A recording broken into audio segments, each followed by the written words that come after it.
been surprised that in Gadsden, people have been very open about Because of the labor problems, am I wrong? That's why the plant went down?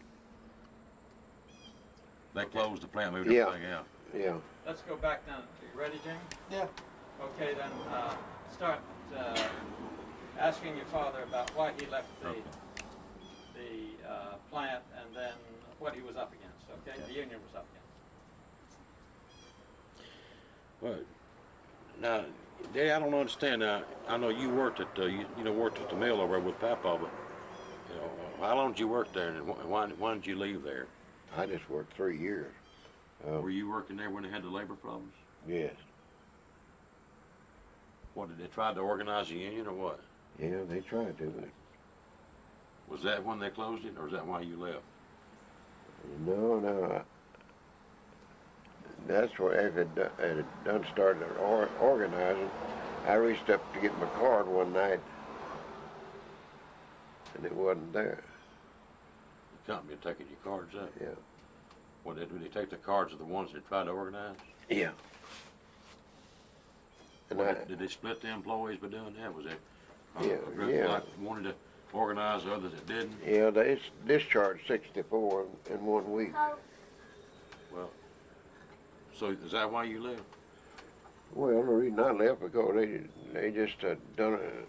In other words, told me I was through. What about Papa? Did he lose his card at the same time? Yeah. Or had he already retired? No, he was still there. Both of you were in the group then that tried to get organized. Yeah, over. that's right. And Papa was one of the leaders. Yeah, he was one of the leaders. So he's probably one of the first one that got his card picked up. Yeah. Well, that wasn't when they closed it, though, was it? Did they reopen under another name without a union? The strike. They had a strike. They had the strike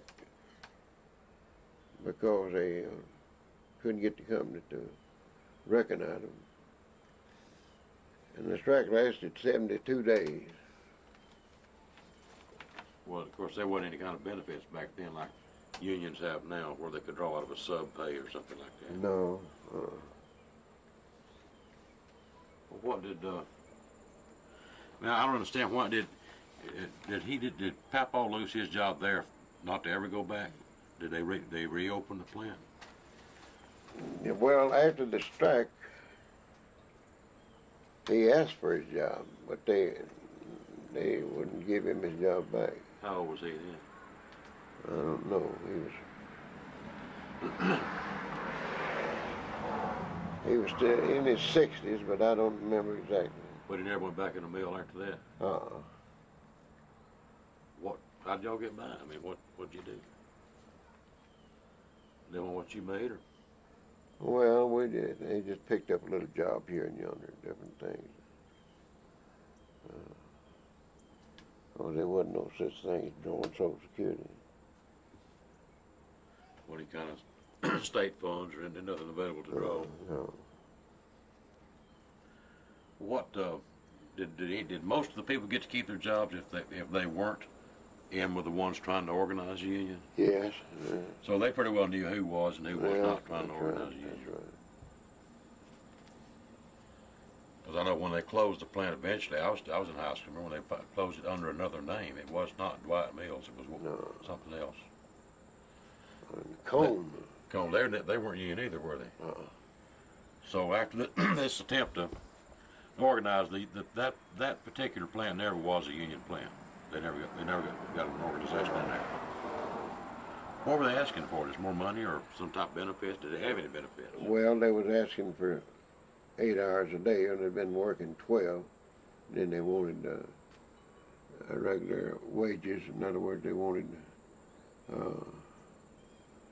keep the same wages but shorten their hours? No, the wages was supposed to have been, the NRA was supposed to have $12 a week. And you wasn't figured on an hourly basis? Well, it's supposed to work 8 hours, asking for 8 hours a day. Is that all we're asking for, just shorter hours? Shorter Money. hours and more pay. Were there any union plants in the South, or that you knew of, cotton mills that were union? No, I Say over didn't. in Macon, Georgia, some of those up there had big mills. I didn't know about it. Didn't know about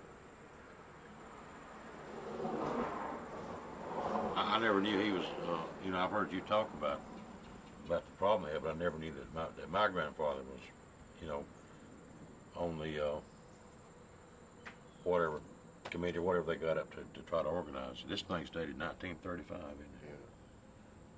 Yeah. United Textile Workers of America. it. He was one of the leaders. That wasn't part of Gadsden then, was it? Alabama City was a separate city. I don't town? think they called it Gadsden. Not then. Well, this says local number 187, Alabama City, Alabama. Yeah. Well, ask him what they were up against, why it was so hard to organize. Well, what was the problem trying to organize? What kind of problems did they have trying to organize? What were they up against trying to get it organized? Well, they just, they felt that the people was trying to run something over on them, and What, the company officials felt that way? the company, they didn't like the idea of having to pay them different wages and hours different. They didn't like that idea. So they were. What was it? Was there enough people unemployed that they wouldn't have any problem hiring other people? Well, I mean, the people trying to organize, did they have anything to really give them any strength or any power as far as trying to organize or have to sit down at a negotiation table with the company? Did they have any bargaining power at all to? Or did they just ask and they were turned down? Is that all that happened? Did they ever meet with them? Yeah, they tried to meet with them. They tried to meet with them, but the company wouldn't meet. They wouldn't sit down officially at a negotiation table and try to talk it. Ask him if they just thought they were a bunch of lintheads. Yeah, they still refer to the term. A lot of people from Alabama said that weren't the cotton as lint heads. Is that what they just consider them lint heads or illiterate or just somebody they could just run in and out as they wanted to, or what? Well, A lot of people weren't educated very well, were they? now that's why a lot of the problems come up, because some were uneducated about the thing. In other words, they didn't really know. Didn't really know about organized labor. They didn't know about it. A lot of them were dumb about it. Who got on the idea of organized labor locally? I mean, did they see this happening in other plants, or somebody here just take it upon themselves to try to get it organized? Or? Well, our president of the local at that time, a fellow by the name of Holland, he started talking about it and got people interested to tell them that President Roosevelt had signed this bill where working men had the right to organize. And he started talking. I guess that's one of the reasons they made him president of the local. And from that, after he started talking, he got other people coming his way and did explain to them what they would be getting if they were organized. Well, there was already a local union then. Yeah. But Dwight Mill was not a part of it. No. What mill was there? Mill in Tyler, were they union? Was there a union? Was there a mill over there then? There was a mill over there, but back across the old high school. that was Cone. Cone mill. Were they union? Now Cone. I don't believe they were union. I don't believe they were. This local 187 was here, but y'all just never became a part of it. That's right. Actually, it was 1787. It's not written there. They were part of it. They had a charter, but they were never recognized. Okay. That was the problem. It's- Anyway, I had to try it for It a was just while. on paper. They didn't have any real power, any kind of bargaining power. Well, they were out for Yeah. a lot of months, Yeah. a lot of weeks. How long were they out? 72 days. That's a lot of days without a payday. Yeah. I'm sure there's a lot of folks hurt being out that long. I know I wouldn't want to be out to work that long. See, they didn't have no strike benefits. Well, what did people, what did they charge their groceries at the local store? What Yeah. Now, some of the merchants were good enough to let them have groceries. And a lot of them were just flat-footed refused. They wouldn't let them have it. Well, I guess during this time then, when they saw this was not going to work, what, a lot of people leave town, go somewhere else looking for work? Yeah, they know of some that left here and went to Columbus, Georgia. Well, if most of the people were like our family was, then he said, Papa never owned a car. Y'all didn't own a car.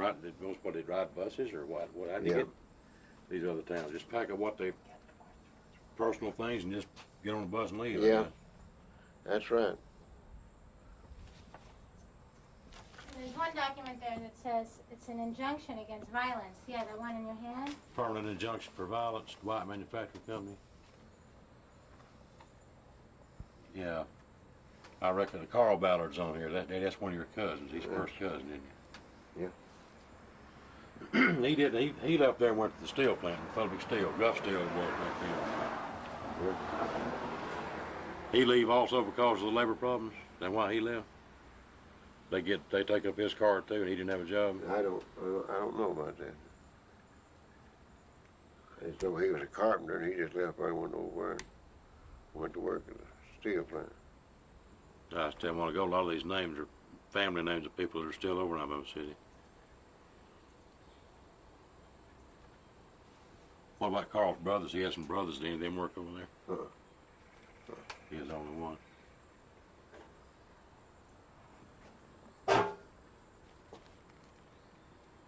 What about my Uncle Eric?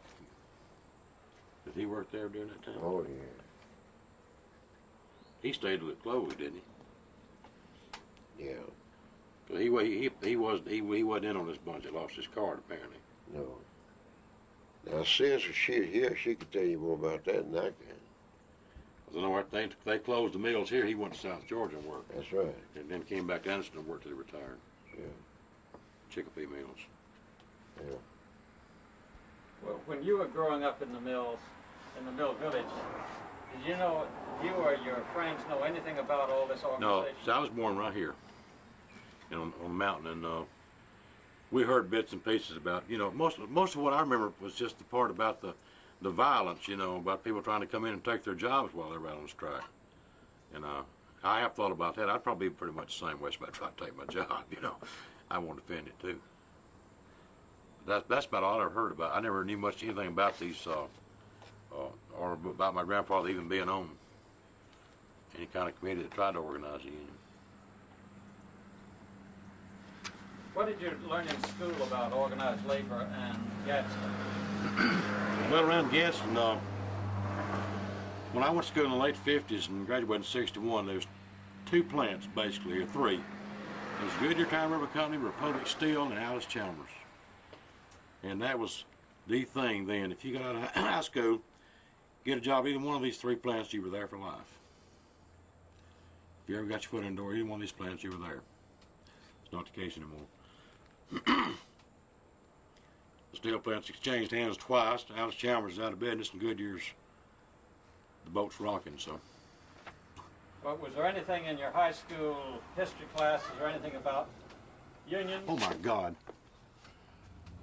Anything in my high school? No, I never remember hearing anything at all mentioned about labor unions, locally or otherwise, in high school. Sure didn't. What about the local papers? I guess if there was, I was too involved in something else. I really didn't notice. Okay, thank you very much. You're a great interviewer. Really, you are. Okay. Yeah. Okay. Okay. Who's that? Oh, bad girl. See the bad girl over there? That girl, could you come up here and sack my groceries? Rolling.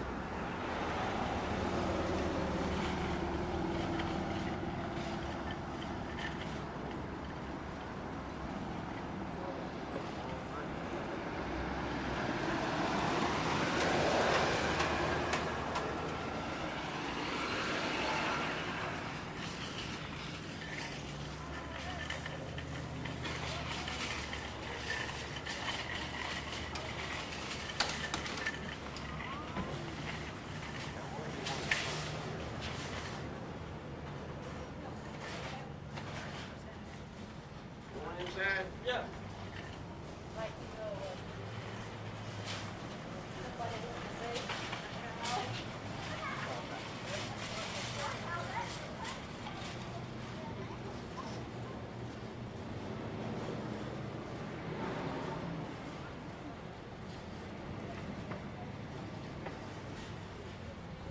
Watch yourself, Whit.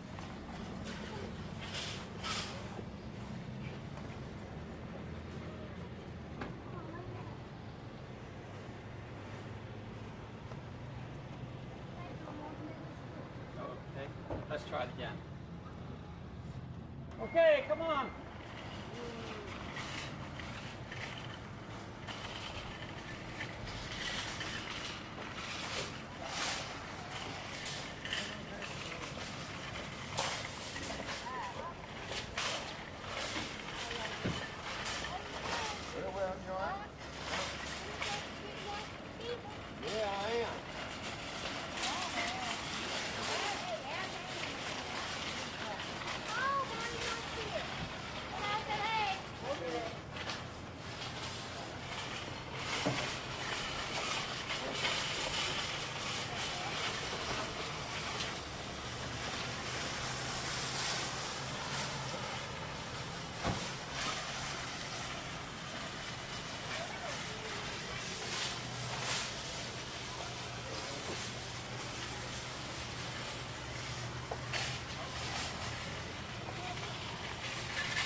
That's fine.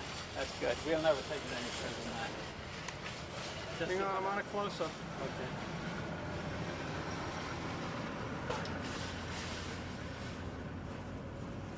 One more time, going.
Speed.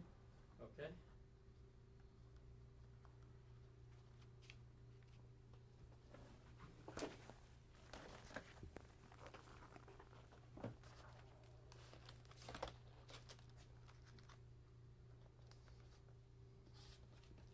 R.B. Kyle Jr. used to come in and look at our old photographs quite often, and he'd sit around and talk about them, and he once related a story to me that he was on a trip to North Carolina with his grandfather, and they went in a private train car, and when they got to Atlanta, they hooked this train car onto a different train, and everybody on the train was talking about a group of men from Boston that were looking for land to build a cotton mill. And he said that his grandfather went to these men and told them that he would donate the land if they would build a cotton mill here. And that is supposed to be how we got the cotton mill in this area. Now, we've heard stories about the agreeing not to close the mill for 30 years. Do you know anything about that? No, I don't. Okay, let's try it one more time, Jamie. I think it's good, but when you're right, just going to fold that up and put it back in the shelf so you can. Well, there's always another one there. All right. Start.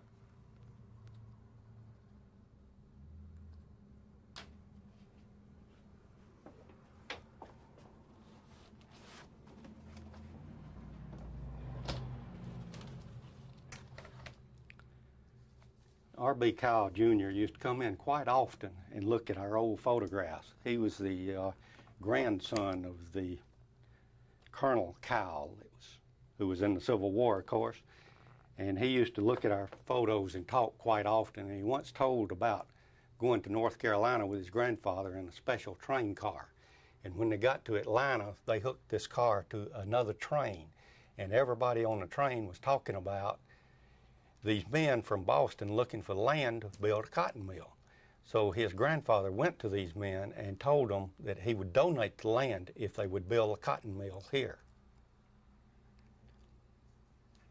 Okay.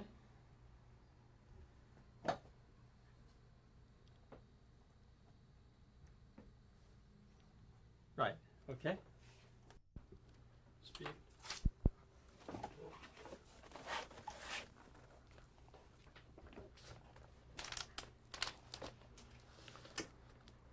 Mr. Scarborough, where do you get all these photos?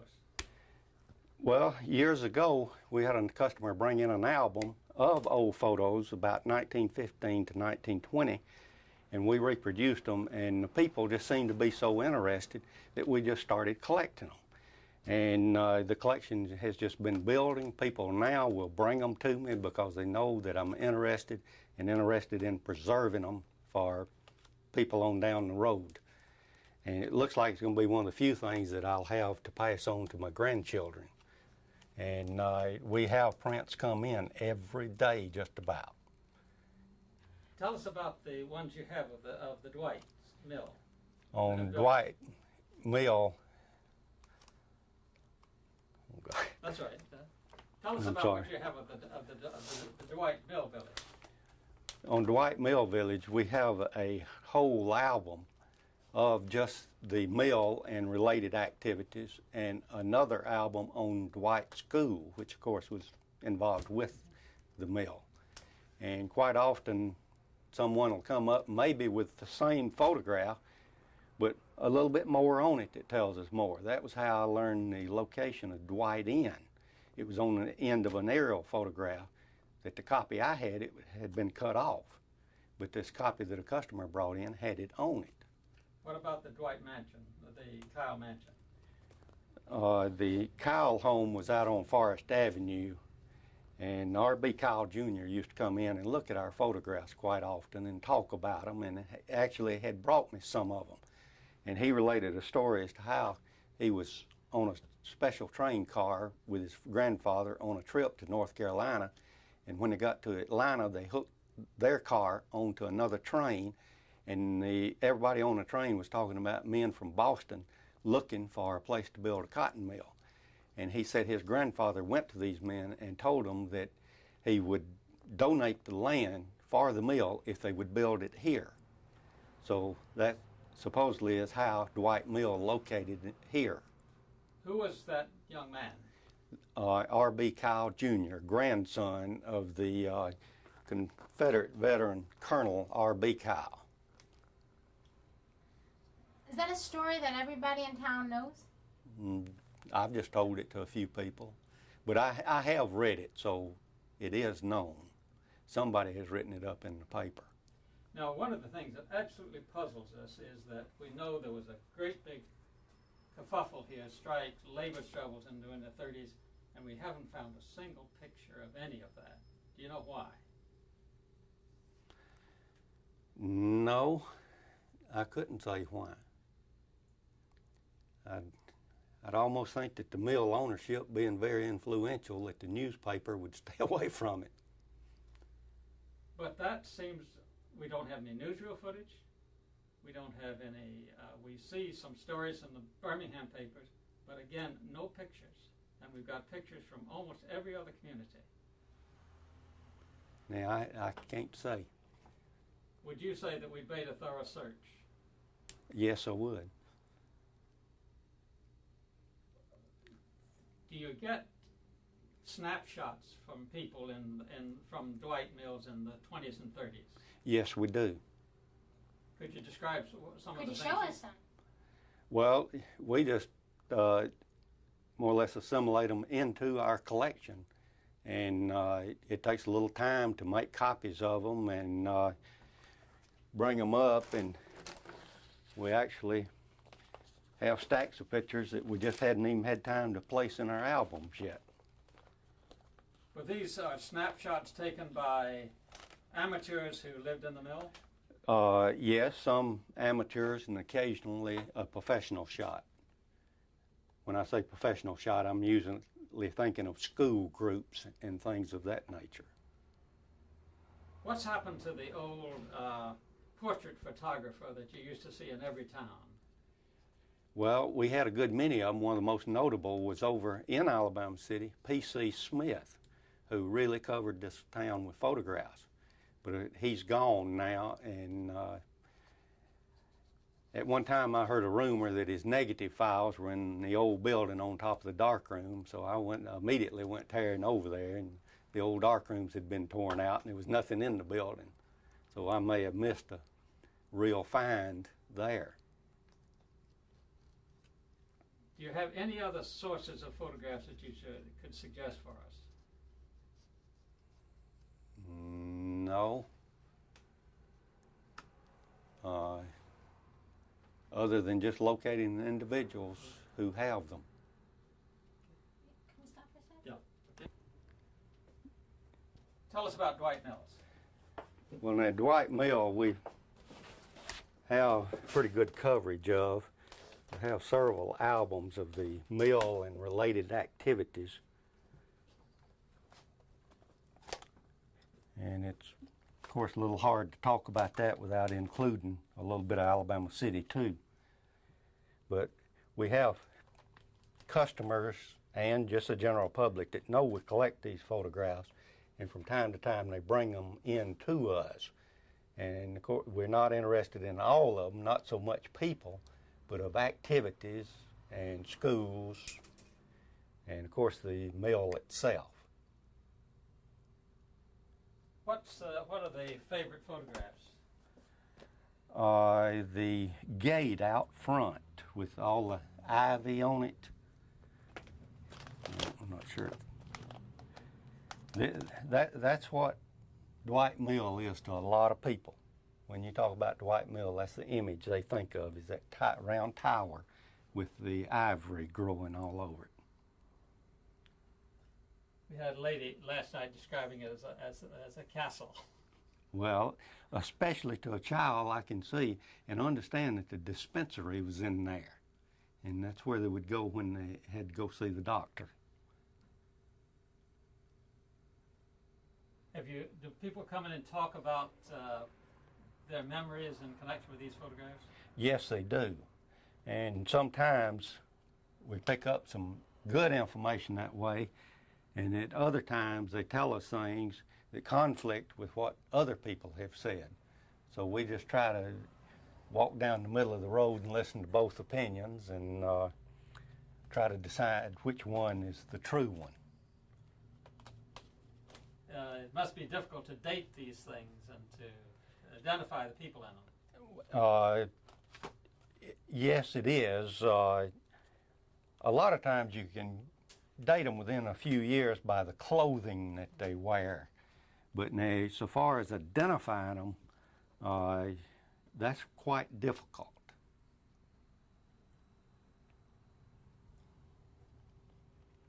Okay, we're interested in people who are preserving local history, and you've done one of the best jobs.